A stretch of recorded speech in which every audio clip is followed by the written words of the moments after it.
வணக்கம். தேர்தல் வெற்றி அது வெறும் மேடை பேச்சுல வர்றதில்ல. அது ஒரு கணக்கு, ஒரு அறிவியல். மக்களின் உண்மையான தேவைகளை ஆழமா புரிஞ்சுக்கிட்டு அதுக்கு தரவுகளை வச்சு ஒரு தீர்வு கட்டுறது. சரி, இன்னைக்கு நாம அப்படி ஒரு வெற்றிய எப்படி திட்டமிட்டு உருவாக்குறாங்கன்னு பார்க்க போறோம். அதுக்கு நம்ம எடுத்துக்க போற களம்தான் மதுராந்தகம் தொகுதி. இது ஒரு எலெக்ஷன் அனாலிசிஸ் மட்டும் இல்ல, இது ஆளுகையே வடிவமைக்கிற ஒரு இன்ஜினியரிங். ஒரு தேர்தல் ரொம்ப டைட்டா இருக்குன்னு வச்சுப்போம். நூலிலையில ஜெயிக்கிறாங்க, தோற்கறாங்க. அப்போ அந்த வெற்றிய உண்மையில எது தீர்மானிக்குது? ஒரு தலைவரோட செல்வாக்கு மட்டுமா? நிச்சயமா இல்ல.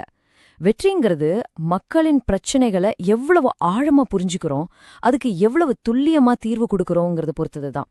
வாங்க, அந்த வெற்றிக்கு பின்னால இருக்கிற அந்த அறிவியலை நம்ம கொஞ்சம் பிரிச்சு மேயலாம். 2957. ஆமாங்க, 2957. இதுதான் மதுராந்தகம் தொகுதியில கடைசியா நடந்த தேர்தல்ல வெற்றிக்கும் தோல்விக்கும் நடுவுல இருந்த வாக்கு வித்தியாசம். யோசிச்சு பாருங்க, இவ்ளோ கம்மியான வாக்குகள் ஒரு தொகுதியோட தலையெழுத்தையே மாத்தும்போது ஒவ்வொரு வாக்காளரோட குரலுக்கும் எவ்ளோ பெரிய சக்தி இருக்கு. இந்த மாதிரி இடத்துலதான் டேட்டாவோட துல்லியம் ஒரு முழு பிரச்சாரத்தோட போக்கையே மாத்தி அமைக்கும். சரி, முதல் கட்டத்துக்கு போலாம். ஒரு கத்தி மேல நடக்கிற மாதிரி ஒரு தேர்தல் இது. அதாவது வெற்றி யாருக்கும் நிரந்தரம் இல்லாத ஒரு தொகுதி. அப்படி ஒரு இடத்தோட உண்மையான களநிலவரத்தை புரிஞ்சுக்கிறது எவ்ளோ முக்கியம் தெரியுமா? மதுராந்தகம் கரெக்டா அப்படிப்பட்ட ஒரு தொகுதிதான். மதுராந்தகம் செங்கல்பட்டு மாவட்டத்துல இருக்கிற ஒரு தனித்தொகுதி. நீங்க பாத்தீங்கன்னா இதுல பெரும் பகுதி கிராமப்புறம்தான். இங்க வாழ மக்களோட வாழ்க்கை, அவங்களோட வாழ்வாதாரம், நம்பிக்கை, பிரச்சனை எல்லாமே இந்த மண்ணோட மண்ணாதான் பிணைஞ்சிருக்கு. இந்த மண்ணோட மனச புரிஞ்சுக்காம, அதோட ஆன்மாவை தொடாம இங்க அரசியல்ல ஒரு அடி கூட எடுத்து வைக்க முடியாது. இந்த சார்ட் மதுராந்தகத்தோட கதையே சொல்லும். இங்க பாருங்க, 2016ல திமுக ஜெயிக்கிறாங்க. வித்தியாசம் வெறும் 1.66%. அடுத்த 5 வருஷத்துல 2021ல அதிமுக ஜெயிக்கிறாங்க. வித்தியாசம் 1.95%. வெற்றிங்கிறது ஒரு ஊஞ்சல் மாதிரி. இந்த பக்கமோ அந்த பக்கமோ ரொம்ப சுலபமா ஆடுது. இதத்தான் ஸ்விங் தொகுதின்னு சொல்வாங்க.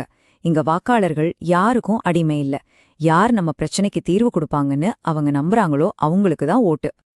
அப்போ இந்த தொகுதியோட ஆன்மா எங்க இருக்கு? பதில் இங்க இருக்கு. பாருங்க, 100க்கு 80 பேருக்கு மேல கிராமங்கள்ல தான் வாழ்றாங்க. அவங்க வாழ்க்கை விவசாயத்தையும் அதை சுத்தி இருக்கிற தொழில்களையும் தான் நம்பியிருக்கு. சிட்டி வளர்ச்சி வேற, கிராம வளர்ச்சி வேற. இந்த தொகுதியில ஜெயிக்கணும்னா அந்த 80% மக்களோட வாழ்க்கைய எப்படி அடுத்த கட்டத்துக்கு கொண்டு போக போறோம்னு ஒரு தெளிவான திட்டம் வேணும். சரி, இந்த மக்களோட மனச புரிஞ்சுக்கணும்னா முதல்ல அவங்க சொல்ற குறைகளை காது கொடுத்து கேட்கணும். இது வெறும் ஓட்டுக்காக இல்ல. நம்ம அரசியலமைப்பு சட்டம் ஒவ்வொரு குடிமகனுக்கும் ஒரு கண்ணியமான வாழ்க்கையை உறுதி செய்து, அவங்க குறைகளை சொல்றது அவங்க உரிமை. அந்த உரிமைய மதிக்கிறது நம்ம கடமை. இப்ப டேட்டாவோட வெளிச்சத்துல அந்த மக்களின் ஆழமான விரக்திகளுக்கு உண்மையான காரணம் என்னன்னு பாப்போம். அவங்களோட அன்றாட வாழ்க்கைய வாட்டி வதைக்கிற பிரச்சனைகள் என்ன? முதல்ல தண்ணி. சரித்திர புகழ்பெற்ற மதுராந்தகம் ஏரி சரி பண்றோன்னு சொல்லி வறண்டு கிடக்கு. அடுத்தது ரோடு. நேஷனல் ஹைவே 45 ஒரு மரண பொறியாவே மாறிடுச்சு. இளைஞர்களுக்கு வேலை இல்ல. பொருளாதாரம் இன்னமும் விவசாயத்தை மட்டுமே நம்பியிருக்கு. இது எல்லாத்தையும் விட பெத்தவங்களுக்கு ஒரு கவலை. நம்ம பிள்ளைங்களோட எதிர்காலம் என்ன ஆகுமோன்னு ஒரு பயம். மக்கள் 100 குறை சொல்லுவாங்க. எல்லாத்தையும் எப்படி வரிசைப்படுத்துறது? இங்கதான் டேட்டா சயின்ஸ் உள்ள வருது. மக்களோட கோவத்தையும் ஏமாற்றத்தையும் ஒரு ஹீட் மேப் மாதிரி மாற்றும். அதாவது எந்த பிரச்சனை அவங்கள ரொம்ப சுடுது, எதுக்கு உடனே தீர்வு வேணும்னு இது தெளிவா காட்டிடும். மதுராந்தகத்துல இந்த ஹீட் மேப் காட்டுற ஒரே விஷயம் நிறைவேற்றப்படாத வாக்குறுதிகள் தான். குறிப்பா இந்த ஏரி திட்டம். ஓகே, பிரச்சனைகள் எல்லாம் லிஸ்ட் போட்டாச்சு. அது முதல் படி. அடுத்தது என்ன? அதுக்கு ஒரு தீர்வு கண்டுபிடிக்க ஒரு ஸ்ட்ராட்டஜி வேணும் இல்லையா? மக்களின் உணர்வுகளை வெறும் நம்பர்ஸா பார்க்காம அது ஒரு ஆக்ஷன் பிளானா எப்படி மாத்துறதுன்னு இப்ப பார்க்கலாம். ஒரு டாக்டர் காய்ச்சலுக்கு மட்டும் மருந்து கொடுக்க மாட்டார், காய்ச்சல் ஏன் வந்துச்சேன்னு பாப்பார். அதே மாதிரிதான் இதுவும். பிரச்சனையோட மூல காரணத்தை கண்டுபிடிக்கணும். அதுக்கு நாம பயன்படுத்துற ஒரு டூல் தான் இந்த ரூட் காஸ் மேட்ரிக்ஸ். இது மேலோட்டமா தெரியற பிரச்சனைக்குள்ள ஆழமா போய் அதோட ஆணிவேர் என்னன்னு கண்டுபிடிக்கும். வேலை இல்லையா? ஏன் இல்ல? அரசாங்க திட்டம் வருதா? ஏன் மக்களுக்கு போய் சேரல? இந்த மாதிரி கேள்விகளுக்கு பதில் தேடுறதுதான் இதோட வேலை. ஒரு போருக்கு போறதுக்கு முன்னாடி நம்ம கையில என்னென்ன ஆயுதம் இருக்குன்னு பார்க்கணும் இல்லையா? அதேதான் இங்கேயும். ஒரு கேம்பெயின் ஆரம்பிக்கிறதுக்கு முன்னாடி நம்மளோட பலம் என்ன, பலவீனம் என்னன்னு கணக்கு போடணும். வேட்பாளரோட பணபலம், வார்டு லெவல்ல இருக்கிற நெட்வொர்க், அவரோட நல்ல பேரு, இது எல்லாமே நம்மளோட சொத்து. இந்த சொத்துக்களை எப்படி கரெக்டா சரியான நேரத்துல பயன்படுத்துறோங்கிறதுல தான் வெற்றியே இருக்கு. சரி, இதுவரைக்கும் நாம அனலைஸ் பண்ணோம். இப்போ ஆக்ஷன் பிளானுக்குள்ள போலாம். நாம கண்டுபிடிச்ச பிரச்சனைகள், நம்ம கையில இருக்கிற வளங்கள், இது ரெண்டையும் ஒன்னா சேர்த்து மக்கள் கிட்ட ரொம்ப சிம்பிளா பேசக்கூடிய ஒரு கொள்கைய உருவாக்கணும். அதுதான் இந்த 4 தூண் திட்டம். இந்த ஸ்ட்ராட்டஜிக்கு பேரு சதுர்முக கோட்பாடு. 4 முகம் கொண்டது. முதல் முகம் சிவனோட ஆக்ரோஷம், நின்னு போன திட்டங்கள பத்தி கேள்வி கேட்கறது, பதில் சொல்ல வைக்கிறது. 2வது விஷ்ணுவோட ஸ்திரத்தன்மை, மக்களுக்கு பிடிச்ச நல்ல திட்டங்கள் தொடரும்னு நம்பிக்கை கொடுக்கறது. 3வது பிரம்மாவோட படைப்பு, தண்ணி, வேலைவாய்ப்பு மாதிரி பிரச்சனைகளுக்கு புது டெக்னாலஜியை வச்சு தீர்வு சொல்றது. 4வது துர்கையோட பாதுகாப்பு, பாதிக்கப்பட்ட விவசாயிகளுக்கும் பெண்களுக்கும் நாங்க அரணாக இருப்போம்னு சொல்றது. எல்லாருக்கும் ஒரே மருந்து வேலை செய்யாது. அதே மாதிரி ஒரே மெசேஜ் எல்லாரையும் போய் சேராது. அதனால ஒவ்வொருத்தருக்கும் தகுந்த மாதிரி மெசேஜ மாத்தணும். இளைஞர்கிட்ட பேசும்போது ஐடி வேலை, புது கம்பெனி, இன்டர்நெட் வசதின்னு பேசணும். அதே பெண்களுக்கிட்ட பேசும்போது சுய உதவி குழு, அவங்க பாதுகாப்பு, ஆரோக்கியம்னு பேசணும். அப்போதான் அது அவங்க மனசுல போய் நிக்கும்.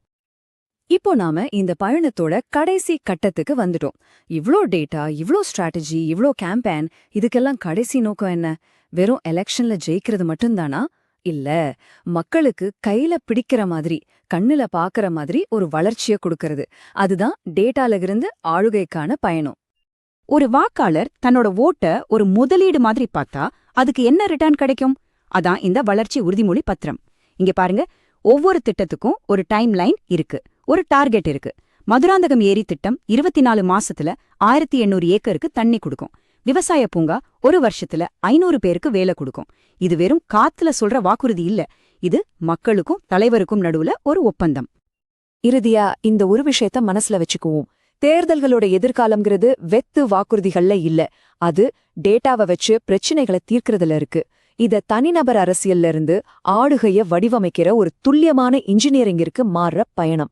ஆமா, தேர்தல் வெற்றிங்கிறது ஒரு ஆரம்பம்தான். உண்மையான வேலை அதுக்கப்புறம் தான் ஆரம்பிக்குது. அப்போ டேட்டா தான் ஜனநாயகத்தோட புது மொழியா? இது ஒரு முக்கியமான கேள்வி.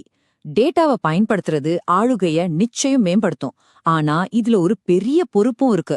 ஒவ்வொரு குடிமகனோட தகவல்களையும் அவங்க அனுமதியோட ரொம்ப பாதுகாப்பா கையாளணும். நம்ம நாட்டின் புதிய தரவு பாதுகாப்பு சட்டத்தின் அடிப்படையே அதுதான். அவங்களோட தனியுரிமைக்கு நம்ம முழு மரியாதை கொடுக்கணும். இந்த டெக்னாலஜி மக்களின் குரலை இன்னும் பெருசா கேட்க வைக்கணுமே தவிர அவங்கள வெறும் நம்பர்ஸா மாத்திரக்கூடாது.